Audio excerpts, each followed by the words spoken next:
শান্তিনিকেতনে থাকলে এই জিনিসটা একেবারেই খাওয়া হয় না, কারণ ওখানে কোথাও পাইনি।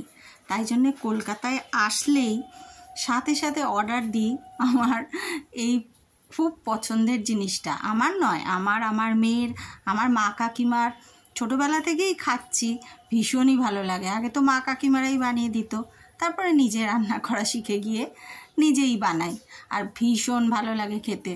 দীঘাপুরীর সি বিচে গিয়ে কিন্তু আমরা কখনো কোনো দিন কাঁকড়া ভাজা খাইনি, কারণ শুনেছি অনেক অ্যালার্জি হয়। আর এই কাঁকড়া রান্নার পদ্ধতি আমার মা এমনভাবেই শিখিয়েছিল যে কোনো দিন আজ পর্যন্ত ভগবানের আশীর্বাদে অ্যালার্জি হয়নি। হিয়া অনেক ছোট থেকেই কাঁকড়া খায়। তো এই কাঁকড়াটা করার আগেও অনেকবার দেখিয়েছি বা বলেছি, নুন হলুদ দিয়ে কাঁকড়াটাকে খুব ভালো করে পরিষ্কার করার পর সাদা জলে নুন হলুদ দিয়ে সেটাকে ভালো করে ফুটিয়ে ওই জলটা ফেলে দিতে হয়।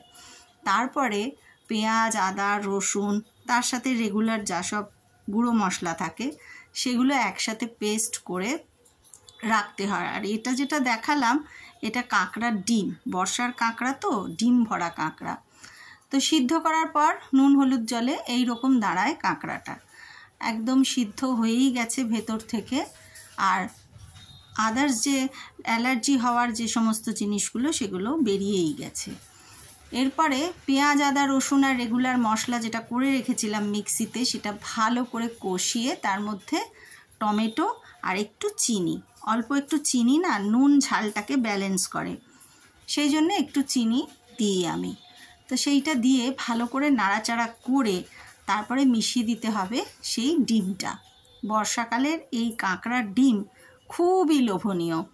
কাঁকড়া যখন কিনবে তখন মরা কাঁকড়া কিন্তু একদম কিনো না, মরা কাঁকড়া কিন্তু পচা হয়। কাঁকড়া কিনতে হবে জ্যান্ত, নিজে কাটতে পারলে ভালো, না হলে যে কাঁকড়া বিক্রি করবে তাকেই বলবে কেটে দিতে, সে কেটে দেবে। তারপরে ওই সিদ্ধ করে রাখা কাঁকড়াটা মশলা কষার মধ্যে ঢেলে বেশ করে নাড়াচাড়া করতে হবে। অনেক সময় আমি কিন্তু কাঁকড়ার ঝোল বানাই, আলু দিই না, কিন্তু একটু ঝোল ঝোল করি ভাতের সাথে খাওয়ার জন্যে। আর সেই দিন বানাচ্ছিলাম কাঁকড়া কষা, কারণ পরদিন যাব মার কাছে, অনেক দিন বাদে, প্রায় 3 মাস। তো আমার মার পছন্দের এই জিনিসটা যখন পেয়েই গেছি, সব সময় পাওয়া যায় না। আমাদের এক বিজয় দা বলে এক দাদা আছে, সুন্দরবনে থাকেন, তিনি ফোন করে জানান মাঝে মাঝে, বৌদি কাঁকড়া পেয়েছি, নিয়ে যাব। তো তখন খুব আনন্দ হয়। আর বিশেষ করে বাবা মার বাড়ি যাওয়ার আগে এটা পেয়ে গিয়ে সেদিন এতই আনন্দ হচ্ছিল যে মার জন্যও একটু নিয়ে যেতে পারবো, কারণ বাবা কাঁকড়া খায় না। তো মার তো কোনো দিনই একার জন্যে মহিলাদের যা হয় আর কিছু করা হয়ে ওঠে না। তো সেই কারণে খুব রান্না করছিলাম মন দিয়ে, কারণ আমার মা কিন্তু মানে ভীষণ ভালো রাঁধিয়ে, মার রান্নার প্রচুর প্রশংসা সারা জীবন ধরে সবার কাছে।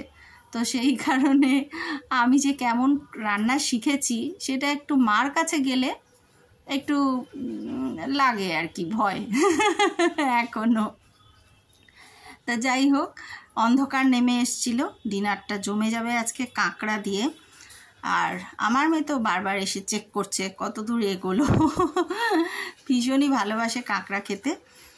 আর দীঘা পুরীতে বেড়াতে গেলে একটু সি বিচে ইচ্ছে হয়, কিন্তু আমি একেবারে কড়াভাবে না, ওগুলো সমস্ত ফরমালিন দেওয়া থাকে, বাজে সমস্ত, কি লোকে বলে অ্যালার্জি হয়, ভীষণই ভয় লাগে। কয়েকজন তো মারাও গেছে শুনেছিলাম ওইসব খেয়েটে বিষক্রিয়ায়, কি দরকার, ওগুলো খাবে না।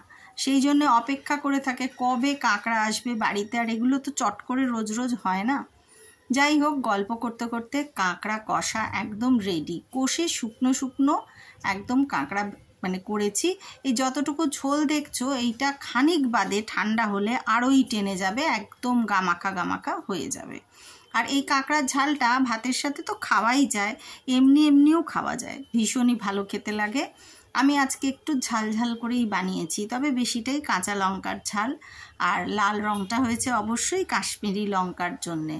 আর এর মধ্যে গরম মশলার গুঁড়োটা নামানোর একটু আগে দিয়ে ভালো করে মাখিয়ে নিয়েছি, কারণ মুখে গরম মশলার গুঁড়োটা পড়লে ভালো লাগে না। সাইজটা ভালোই ছিল সেদিন কাঁকড়ার, কিন্তু আমি তো কোলার থেকে মাল মশলা সব বার করে নিয়েছি যাতে সুসেদ্ধ হয়, সেই কারণে। অনেক দিন বাদে এই কাঁকড়ার রেসিপিটা দেখিয়ে আমার কিন্তু খুব ভালো লাগলো। তোমাদের কেমন লাগলো জানিও কিন্তু। টাটা।